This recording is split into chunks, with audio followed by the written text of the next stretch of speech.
నాన్న ఒక 20,000 రూపాయలు కావాలి.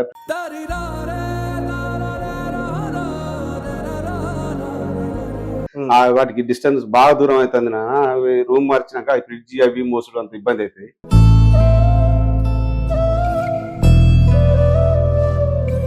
15-20 రోజులు ఉన్నట్టుంది అంతే. ఇక ఆ టైంలో ఆగరా అన్న వాళ్ళు ఆడు కూడా గదే మాట మాట్లాడిండు. ఇక చెప్పు ఒకటి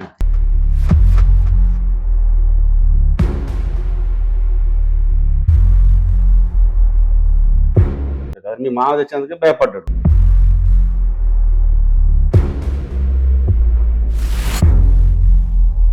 వెల్కమ్ టు రెడ్ టీవీ.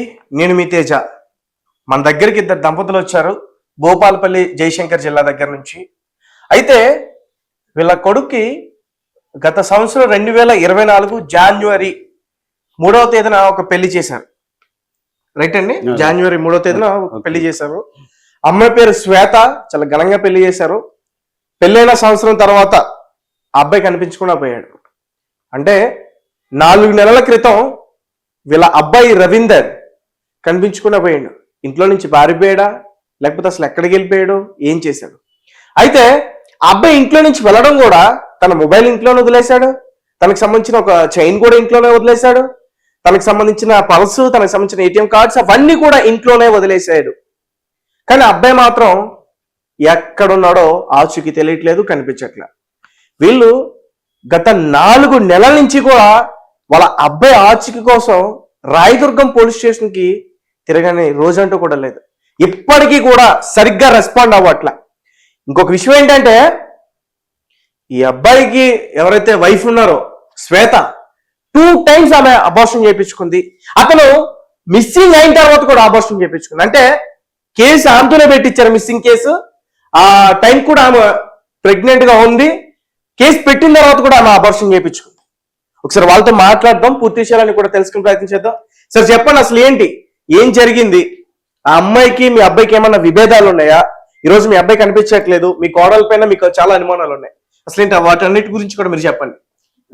ఇక్కడ చేసేది మన అపోలో ఫార్మసీలో జాబ్ చేస్తాడు. ఆయన ఉండేది మణికొండల. మంచిగానే ఉంటాడు అనుకున్నాం మేము. అయితే ఒక్క రోజు ఏమైందంటే, ఈ అమ్మాయి వాళ్ళ బాబాయిది పెళ్లికి ఆయన మా ఎప్పుడు వచ్చిండు, కార్డు ఇచ్చిండు. అమ్మాయి బాపతి బంగారం మా ఇంటికి ఉండే అన్నట్టు. పెళ్లిలకు బంగారం కావాలి కదా, ఈ బంగారం కొంచెం కొంచెం అంటే నేను కొంచెం అబ్బాయి ఎక్కడ పోతాను అవుతుంది. కాదు, నువ్వే పట్టుకురా అంటే నీకు ఎక్కడ దాకా అంటే ఆయన వెళ్ళిపోయిండు. కార్డు ఇచ్చిండు, వెళ్ళిపోయిండు. భార్య మా కొడుకు ఫోన్ చేసిండు, రేపు పెంచడానికి ఫోన్ చేసి బంగారం పట్టుకురావా అంటే అంటే రా పట్టుకురా అన్న వాళ్ళ ఈమె కూడా ఉండే పోరాదు మరి ఎంతగానో ఉంటాడు అన్న వాళ్ళ నేను మంచిర్యాల లక్ష పెట్టుకు వెళ్ళిపోయిన మంచిర్యాల దగ్గర. వెళ్ళిపోయి బంగారం తీసి ఇచ్చి బంగారం లేకపోతే ఇప్పుడు నేను పండుకుంటా, బస్సులో పండుకుంటా తప్పని వేయింది అనుకో, నిద్ర వేయిందంటే నాకు కూడా పెద్ద సరికైన కదా. మీ మామ తెచ్చేందుకే భయపడ్డాడు. నన్ను కూడా తెచ్చుకోరా, ఎందుకు అంత అవసరం లేకుంటే విలువ ఉండదు, మనకు అన్నం గిట్లా పెట్టరారా అని అన్నాను. అది కదా నాన్న, గొడవలు అవుతాను ఇంట్లో, కొద్దిగా ప్రవర్తన వేరే ఉన్నది, బిహార్ వేరే ఉన్నది అని అన్న వాళ్ళ. అయితే నువ్వు ఇప్పుడు ఏమనకు, ఉగాది పండుగ వస్తుంది కదా, వాళ్ళను మనలను మాట్లాడి వాళ్ళు 4 మన 4 కూర్చున్నాయి. నీకు ఇష్టమైతే ఉంచుదాం, లేకుంటే ఏదన్నట్టుగా నేను చేసిన అనుకున్నావు అన్నట్టు, నీకు నచ్చుతానని అనుకున్నా. సపరేట్గానే ఇంటికి వెళ్ళి వచ్చిన, నేను ఇంటికి వెళ్ళి వచ్చిన. నేను కూడా పోతా అన్నాడు. నువ్వెందుకు పోతావు అంటే, ఆయన తీసుకుపోవాలంటే అత్తనో తీసుకపోతే లేకపోతే లేదు, అడిగినైతే అడుగుతా అన్నాడు. మరి అడిగిన అడగలేదు. కానీ తర్వాత ఒక గంట 2 గంటల తర్వాత నేను భూపాలపల్లికి ఇక్కడికి వచ్చినాక ఫోన్ చేసిన, తీసుకుపోతున్నారు అంటే నేను ఒక్కనే పోతాను అన్నాడు. సరే మరి ఇష్టం అన్నాక 5-6 రోజులకు ఇట్లా వినట్టున్నది. పెళ్లి అయినాక 5-6 రోజులకు పోయింది, వారం రోజులకు పోయింది.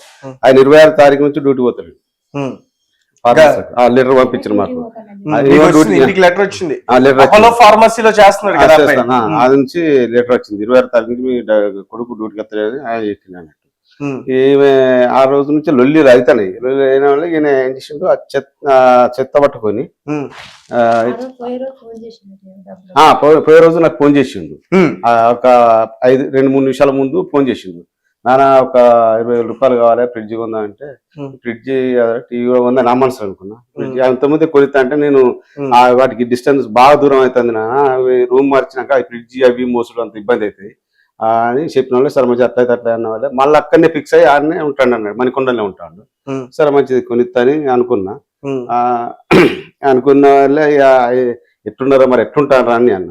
గట్టే ఉంటారు అని అన్నారు. మరి అట్టే ఉండు ఇక 4 అయిపోయింది దగ్గర పడ్డట్టు ఉగాది పండుగ కూడా అంత 15-20 రోజులు ఉన్నట్టుంది అంతే. ఇక ఆ టైంలో ఆగరా అన్న వాళ్ళు ఆడు కూడా గదే మాట మాట్లాడిండు. గదే ఒకటి లాస్ట్ మాట గదే లాస్ట్ మాట. అంత విక్కిరిగా నాకు ఏం లేదు కానీ ఇంకా మారుతాం నాన్న మాట్లాడిండు. అక్కడి నుంచి కూడా మీ అబ్బాయితో మళ్ళీ ఒకసారి మీరు మళ్ళీ మాట్లాడలేదు. ఎవరు ఫోన్ చేసి చెప్పారు మీకు అబ్బాయి కనిపించట్లేదని? మా కోడలు అయితే 11 గంటలకి ఇంటికి వెళ్ళిండట. నాకు ఫోన్ చేసినాక వెళ్ళిండట. ఆ చెత్త పట్టుకుని వెళ్ళిండట. వెళ్ళినాక చెత్త పడేయడానికి వెళ్ళిండ.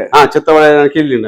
చాలా విచిత్రంగా ఉంది. చెత్త పడేయడానికి వెళ్ళిన వ్యక్తి మిస్ అయిపోయాడు. చెత్త పడేయడానికి వెళ్ళి సంచి కూడా ఉండదు. నేను డ్యూటీకి పోయిందంటది. ఆ చెత్త పట్టుకొని పోయిండు. చెత్త పట్టుకొని పోయినాక అర్ధ గంటకు ఫోన్ చేస్తాడట మా కొడుకు. ఆ కొడుకు స్విచ్ ఆఫ్ అవుతాడు. స్విచ్ ఆఫ్ వచ్చినాక మళ్ళీ ఏమున్నది ఆ నుంచి వాళ్ళ డాడీ ఫోన్ చేస్తారు. 1 గంట అర్ధ గంట వాళ్ళ డాడీ ఫోన్ చేస్తారు. మీ అల్లుడు ఫోన్ చేస్తే నాన్న అలాగే చేస్తారు. ఆయనకు 2-2:30కు ఆయన ఫోన్ చేస్తారు అన్నట్టు. ఫోన్ చేసిన వాళ్ళే నేను మా వాళ్ళకు ఫోన్ చేసి ఇట్లా వాళ్ళ వేరే వాళ్ళు బయట ఎక్కించుకొని కూలిపోయింది అన్నట్టు. వ్యవసాయం పనికి కూలిపోయింది. ఇద్దరం కలిసి నాకు డౌట్ వచ్చింది కదా ఇక్కడ లొల్లి అయిందని అక్కడ మంచిగా చెప్పి ఇక్కడ కూడా అడిగిన రోజు కూడా కొద్దిగా ప్రవర్తన కఠినం లేదు నాన్న అని చెప్పిండు కదా. అందుకని డౌట్ వచ్చి వేరే అయితేనో లైట్ గా తీసుకుంటూ వాడు చెప్పకపోతే నేను లైట్ గా తీసుకుంటా మంచిగానే ఉంటాడు. ఇవాళ అక్కడ స్విచ్ ఆఫ్ అయినంత మాత్రం ఉరకాలన్న రూల్ లేదు కదా. ఇవాళ ఒక్కరోజు చూడాలన్న ఆలోచన కొద్ది ఉంటూ మీరు చెప్పింది కాబట్టి నాకు అటాగుట్టిన మొత్తం ఇద్దరం కలిసి పోతాను. వాళ్ళకి ఫోన్ చేసిన హనుమకొండ బస్ స్టాండ్ లో ఉండాలంటే ఆయన హనుమకొండ బస్ స్టాండ్ లో కలిసి మొత్తం ఇంటికి వారికి ఇంట్లో చిందరవందరగా ఉన్నాయి మొత్తం టోటల్.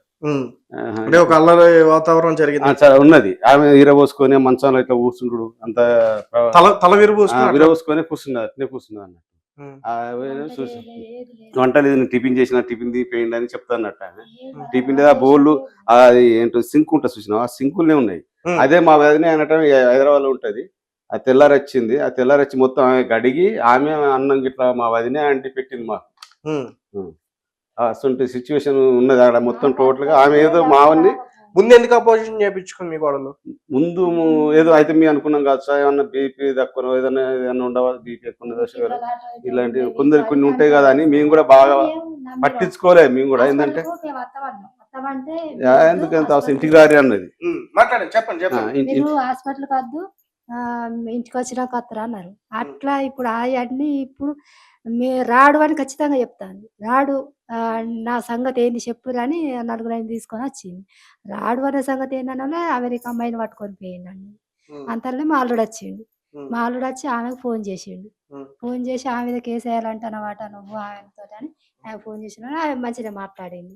ఎందుకు నా మీద డౌట్ వస్తుంది అన్నయ్య నాతో ఎందుకు వస్తాడు నీకు అత్త ఎందుకు మాట్లాడుతాను అని ఆమె మంచిగా మాట్లాడింది. మాట్లాడితే కేసు లేదు ఏం లేదు. ఒకవేళ ఇష్టం లేకుండా వెళ్ళిపోయినా మీకు అబద్ధం చెప్పడు కదా. ఇప్పుడు నాకు నచ్చింది అమ్మాయి వెళ్ళిపోయాను అని చెప్తాడు హ్యాపీగా. అందులో దాచే ప్రయత్నం ఉంది. అది కూడా అడిగిన మాకు అట్లా నాకు అలాంటి ఉద్దేశం ఏది లేదన్నాడు. అందరూ అడిగి మంచిగా చేసుకునే ఇష్టపూర్తిగా పెళ్లి చేసుకొని ఇప్పుడు ఒక అమ్మాయి సంవత్సరం దాకా కాపురం చేసి ప్రెగ్నెన్సీ అయినాక సంతోషంగా ఉంటాడు. కానీ ఆ ప్రెగ్నెన్సీ సంగతి కూడా మాకు హన్మకొండకు వచ్చి ఇక్కడ హైదరాబాద్కి వచ్చినాకనే తెలుసు. మాకు ఆ ఇంటికాడ కూడా తెలియదు. ప్రెగ్నెన్సీ కూడా ఎట్లయిందంటే ఎరికేనా ఏడ్చుకుంటా మా భార్య ఉన్నది అన్నట్టు. అయితే నైట్ వచ్చినాం కదా తెల్లారినాక ఏడ్చుకుంటున్నది. ఏడ్చుకుంటూ ఉంటే అందరికి కొద్దిగా టిఫిన్ తీసుకొద్దామని అందరికి ఇడ్లీలు పట్టుకొచ్చిన అందరికి ఇచ్చిన.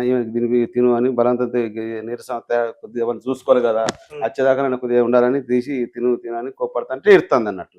ఎందుకు ఏడుతాను అత్తమ్మ నీకు మా ఉన్నాడు కదా మా ఉన్నాడు నీకు భర్త ఉన్నాడు కదా నీకు భర్త ఉన్నాడు కదా నాకు కడుపులో ఒకటి వేసిపోయిందని గప్పుడు చెప్పింది. కానీ అంతవరదాకా మాకు ఇంతవరకు తెలియదు. మా మా మా అల్లుని వాళ్ళ వదిన ఇక్కడ ఉంటుంది అన్నట్టు. ఫిలిం సిటీలో ఉంటుంది. ఆమెతోనో మరి నీకు ప్రెగ్నెన్సీ అని తెలుసా అంటే తెలుసు. ఆయన సింటూ తెలుసు అంటే తెలియదు మంచి రోజు చూసుకొని చెప్తా అన్నమాట. ఆయనతో మా అరుణ అనే కమలాపూర్ ఉంటుంది. ఆమె కూడా వచ్చింది. ఆమెతో అంటే తమ్మునికి చెప్పిన అని ఆమెతో అంటే ఒక్కొక్కరికి ఒక్కొక్క రకంగా పొంతన లేదు. ఏది పని ఒక ముచ్చటకు దానికి పొంతన ఉండదు. మొన్న ఏమన్నదంటే మా మామయ్యను మా అత్తమ్మ అడిగినాకనే ప్రెగ్నెన్సీ తీసేసుకున్నా అని చెప్పింది. మొన్న అక్కడ అడిగితే అబ్బాయి మిస్ అయిన తర్వాత ఒక కేసు పెట్టడానికి వెళ్ళారు మీరు రాయదుర్గం పోలీస్ స్టేషన్ కి కేసు పెట్టడానికి వెళ్ళారు. అయితే అప్పటికి అమ్మాయి ప్రెగ్నెంట్ ఉంది. ప్రెగ్నెన్సీ ఉన్నది. దాని తర్వాత కేసు పెట్టేసిన తర్వాత పూర్తి ఇన్ఫర్మేషన్ వాళ్ళకి ఇచ్చిన తర్వాత ఎంక్వైరీ జరుగుతుంది అబ్బాయి గురించి ఆచూకీ తెలుసుకోవడం కోసం. ఈ గ్యాప్ లో అమ్మాయి అబార్షన్ చేయించేసుకుంది. చేసుకొస్తుంది. ఇది నిజం. ఆ అమ్మాయి చెప్పింది కదా డైరెక్ట్ గా మీకు, నిన్న రీజన్ అయినా చెప్పింది ఎందుకు చేయించుకున్నాను రీజన్ అంటే అత్తమ్మ చేయబట్టే అత్త మామను తీసుకోమని నేను అడిగినా మీరు చెప్పారా? మేమేం తీసుకుంటామండి, మాకు మన్మడో మాకు కొడుకు ఉండే మా అన్నయ్య కూడా అక్కడ వాళ్ళు సార్ లొల్లికి అయితే మా అన్నయ్య చెప్పండి అమ్మా. మా కొడుకు పోయి వారందిలో మేము ఉన్నాం వచ్చిర్రు. నా సంగతి ఏంది, నా బిడ్డ సంగతి ఏందని అంటే ఇప్పుడు మా కొడుకు పోయిన రందిలో మేము ఉన్నాం, ఇప్పుడు మేమేం చెప్తాం అని మేము అన్నాం. అంతే సంగతి. కానీ మేము ఇక తీయించుకోమలే వాళ్ళ పేర్రు తీయించుకున్నాం. లాస్ట్ టైం మీ అబ్బాయితో ఎప్పుడు మాట్లాడారు మీరు? ఆమె మాట్లాడలేదు. ఆయన మాట్లాడి పెళ్లి వెనకడికి ఒకసారి ఫోన్ ఒక్కటే మాట్లాడారు. మంచిగానే ఉంటాను అమ్మా, ఏం లేదు బాగానే ఉంటాను అని అనేది. అంతే ఎక్కువ మాట్లాడాడు ఆయన పని ఆయన ఇక పని అటు అది మందులు ఈ మందులు ఇచ్చుకొని ఆయన ఎక్కువ మాట్లాడాడు. ఈయనతోటి మాట్లాడాడు, ఆ మందులు ఈ మందులు అనుకుంటుంటాడు. బాగానే ఉండేవాడు. ఫ్రెండ్స్ వాళ్ళు ఎక్కువ ఉండే? ఫ్రెండ్స్ అంటే బాగా ఏమి ఉండరు, ఒక ఇద్దరు అయితే బాగా ఫ్రెండ్స్. కానీ ఒక ఆయన ఆర్మీ వెళ్ళిపోయిన, ఒక ఆయన గౌడ్స్ ఆయన ఇంటికాడనే ఉంటాడు. కానీ వచ్చినా కూడా ఫ్రెండ్స్ అని పోడు. ఇంతకుముందు హైదరాబాద్ లో జాబ్ చేస్తున్నప్పుడు ఎవరితో ఉండేవాడు? అక్కడ ఎవరు జాబర్స్ వాళ్ళ దాంట్లోనే వాళ్ళని ఏమన్నా అడిగే ప్రయత్నం చేశారా? వాళ్ళే బాధపడతారు. వాళ్ళు బాధపడతారు. అంత మంచి అన్న దొరకడు, ఎట్లా వేయండు ఆయన అని వాళ్ళు. ఆ ఫార్మసీ సంబంధించి అయితే ఆయనకు ఏ ప్రాబ్లం లేదు. ఆయన కోట్లు చేస్తాడు, కోట్ల సంస్థ ఆయన చేసేది. ఈ చిన్న దానికి ఆయన అయితే వెళ్ళిపోడు. ఆయన అయితే ఇంట్లో విషయమే కావాలి కానీ అక్కడ అయితే ఏది లేదని వాళ్ళు వచ్చి చెప్పారు. పోలీస్ స్టేషన్కి వచ్చారు, వీళ్ళు ఫార్మసీ పోయి కూడా తెలుసుకున్నారు. అయితే ఇక్కడ ఒకటి గమనించాలి ఏంటంటే, అబ్బాయి ఇంట్లో నుంచి వెళ్ళిపోయిన తర్వాత ఒక ఫోను, ఒక గోల్డ్ చైన్, అబ్బాయికి సంబంధించిన వస్తువులు అవన్నీ కూడా వదిలేశాడు. అయితే ఆ కోడలు ఎవరైతే ఉందో శ్వేత, ఆమెను తీసుకుని వీళ్ళు కేసు పెట్టడానికి రాయదుర్గం పోలీస్ స్టేషన్కి వెళ్ళారు.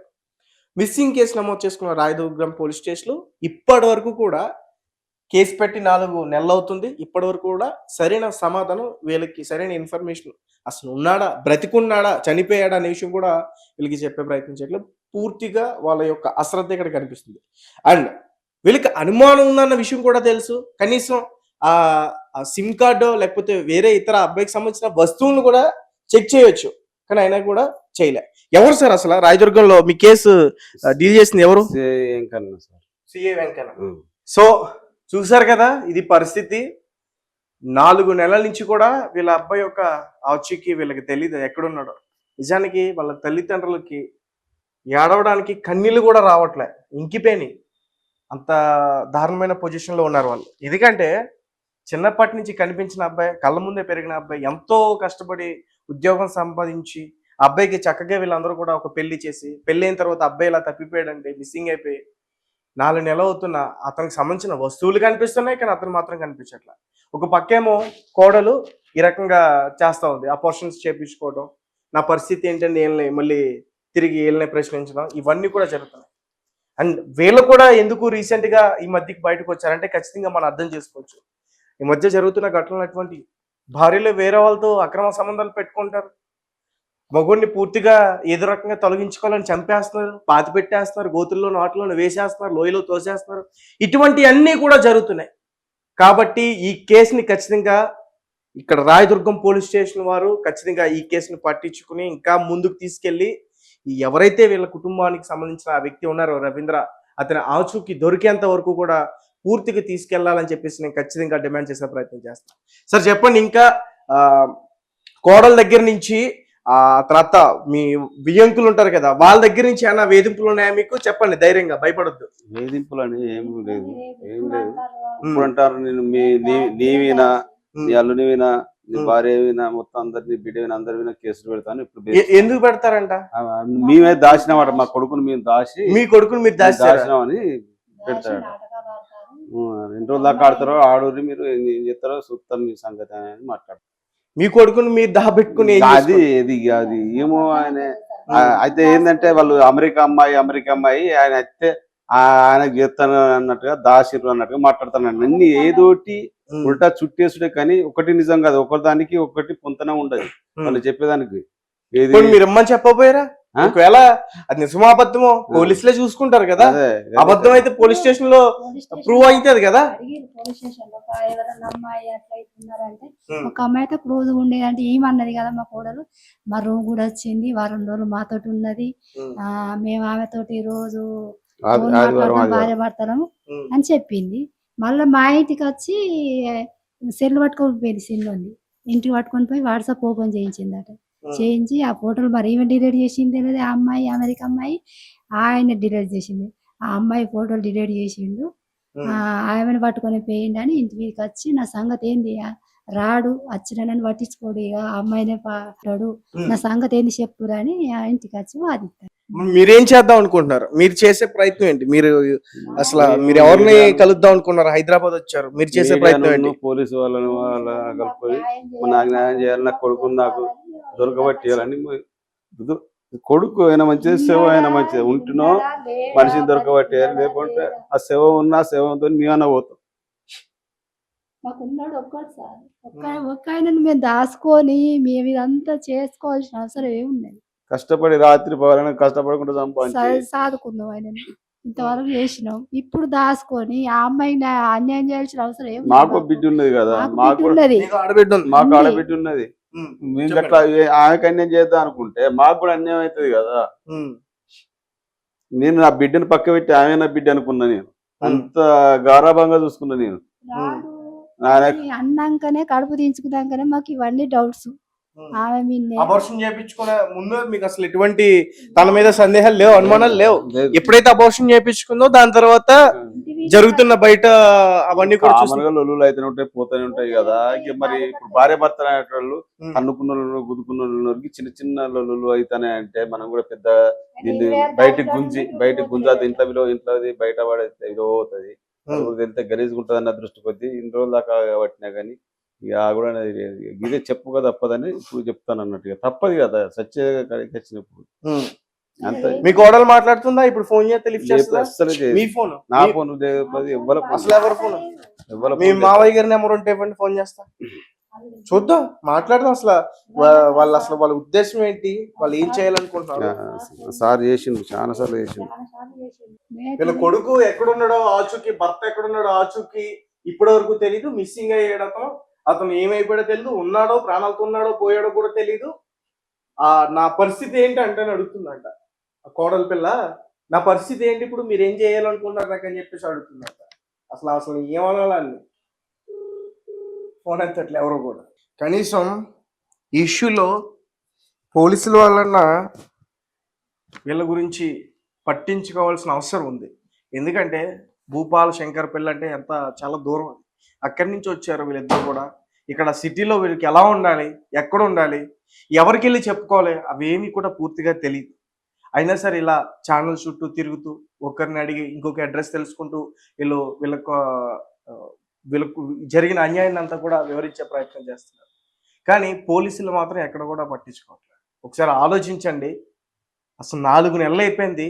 కన్న బిడ్డ, ఆ తల్లి బాధ ఎంత వేదన అనుభవిస్తుంది, కన్న తండ్రి ఎంత బాధను అనుభవిస్తున్నాడు చూడండి ఒకసారి. అతను ఏమడుగుతున్నాడంటే, కనీసం అతను చచ్చిపోతే లేదంటే చంపేసిన అతని శవాన్నైనా సరే మాకు ఇవ్వండి అడుగుతున్నాడంటే ఒకసారి అర్థం చేసుకోవాలి మనం ఎంత దారుణమైన సిచ్యువేషన్ అక్కడ ఇదైంది అనేది.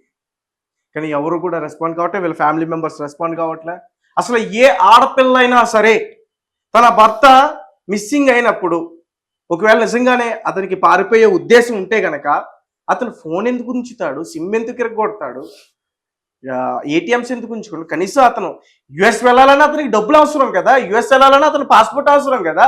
ఒకవేళ అదే నిజమైతే పోలీసులు కంప్లైంట్ ఇస్తే వాళ్ళు ఎంక్వైరీ చేస్తారు కదా, నిజంగానే యుఎస్ ఒక అమ్మాయి దగ్గరికి పారిపోయాడు అనేది. ఇవేమీ లేవు. కానీ ఈమెకు మాత్రం అబార్షన్ చేయించుకుంది. నా పరిస్థితి ఏంటి అని వీళ్ళని అడుగుతుంది. ఇప్పుడు నా గతి ఏంటి, నన్ను ఏం చేయమంటారు? పైగా ఆమె ఏం చెప్తుంది, నా భర్త తిరిగి రాడు అనేది మీకు చెప్పేస్తుంది డైరెక్ట్ గా. రాడు నా సంగతి ఏంటి, రాడు. ఇంత డైరెక్ట్ గా అడుగుతుంది ఈమె. అతను రాడు అని చెప్పేస్తుంది ఈమె. శ్వేత, ఖచ్చితంగా నువ్వు ఈ వీడియో చూస్తావు. మేము ఖచ్చితంగా దీన్ని పోలీసుల దృష్టికి తీసుకెళ్లే ప్రయత్నం చేస్తాం. నిన్ను, మీ నాన్నగారిని, అలాగే నీతో పాటు ఎవరైతే సహకరించారో వాళ్ళందరినీ కూడా మీకు ఖచ్చితంగా పోలీసుల అదుపులోకి తీసుకునేటట్టుగా చేస్తాం. మీరు వచ్చి మాట్లాడతారా జరిగిన సిచ్యువేషన్ గురించి, లేదంటే మాత్రం దీన్ని చాలా హయ్యర్ అధికారులతో మాత్రం ఖచ్చితంగా దీని గురించి పూర్తిగా దర్యాప్తు చేసే అవకాశం ఉంటుంది. ఒకవేళ నువ్వు ఏదైనా కుట్ర పన్నినా, ఏదన్నా ఇది చేసినా, ఎక్కడ దాక్కున్నా సరే, నువ్వు ఏం చేసినా ఆ ప్రతిదీ కూడా బయటకు వచ్చే అవకాశం ఉంటుంది. నీ అంతకు నువ్వు వచ్చి ఏం జరిగిందని చెప్తావా, లేదా పోలీసులు నీ దగ్గరకు వచ్చి ప్రతి ఒక్కరికి తెలిసేలాగా, నీ గురించి ప్రతి ఒక్కరికి తెలిసేలా చేయడం కరెక్ట్ అంటావా? అదే నువ్వే ఆలోచించుకో. ఇలా కోడలు శ్వేత ఎవరైతే ఉన్నారో ఆమె చేసిన ఇది చూస్తుంటే నిజానికి చాలా బాధ అనిపిస్తుంది. వాళ్ళ ఇంకా చాలా విషయాలు ఉన్నాయి. వాళ్ళ ఒక బ్యాగ్ కూడా తీసుకొచ్చారమ్మా. ఏంటమ్మా అవి? అతనికి సంబంధించిన అవన్నీ కూడా తీసుకొచ్చారు వాళ్ళు. ఒకసారి మనం చూడొచ్చు. ఇగో పాపం వాళ్ళకి ఇంకా ఏంటి, అబ్బాయి తప్పిపోయాడు, ఏం ఆధారాలు చూపించాలో తెలియక, ఇదిగో అపోలోలో చేసిన ఐడి కార్డు, అతనికి సంబంధించిన ఏటీఎం కార్డు, లాస్ట్ టైం అతని దగ్గర ఉన్న అవి, అతని ఫోను, ఇవన్నీ వీళ్ళ దగ్గర పెట్టుకుని తిరుగుతూ ఉన్నారు. ఈ ఐడి కార్డు ఇవన్నీ కూడా వీళ్ళ దగ్గర పెట్టుకుని తిరుగుతూ ఉన్నారు. కనీసం పోలీసులైనా వీటిని తీసుకుని, కనీసం ఈ ఫోన్ తీసుకుని ఏదో సైబర్ డిపార్ట్మెంట్ అయినా ఇన్ఫార్మ్ చేసి, లేదంటే అమ్మాయిని అదుపులోకి తీసుకుని, అమ్మాయి ఫోన్ అయినా అదుపులోకి తీసుకుని పూర్తి కనీసం దాని గురించి ఇన్వెస్టిగేషన్ చేస్తే అసలు ఏం జరిగిందనేది బయటపడుతుంది. కానీ ఎవరు కూడా దాన్ని పూర్తి తీసుకెళ్లే ప్రయత్నం చేయట్లేదు. వాళ్ళు హైదరాబాద్లో ఎక్కడ ఉంటారో, ఎక్కడ ఎన్ని చోట్ల తిరగాలి, ఇప్పటికి 10 ఛానళ్ళు తిరిగారు. శాటిలైట్ సంబంధించిన ఛానల్స్ కూడా తిరిగారు. అయినా సరే అక్కడ కూడా ఎటువంటి న్యాయం జరగలేదు దానికి. సో ఇంత దారుణమైన సిచ్యువేషన్ వీళ్ళ ఫ్యామిలీలో జరిగింది. అతనికి సంబంధించిన ఇంకో పర్సు, ఫోను, వాచ్, అతని బ్లూటూత్, ఇవన్నీ కూడా రైట్. ఖచ్చితంగా మనం డిసిపి గారితో మాట్లాడే ప్రయత్నం చేద్దామండి. ఇది కూడా పట్టుకోమ్మా. సో గైస్, ఖచ్చితంగా మన అవసరం వీళ్ళకుంది. ఎందుకంటే వీళ్ళకి అన్యాయం జరుగుతుంది, కళ్ళ ముందు కనిపిస్తుంది. కానీ ఎవరు కూడా ప్రభుత్వ అధికారుల ముందుకొచ్చి, పోలీసు ఆఫీసర్ల ముందుకొచ్చి వీళ్ళకి న్యాయం చేసేటట్టుగా ఎవరు కూడా వ్యవహరించట్ల.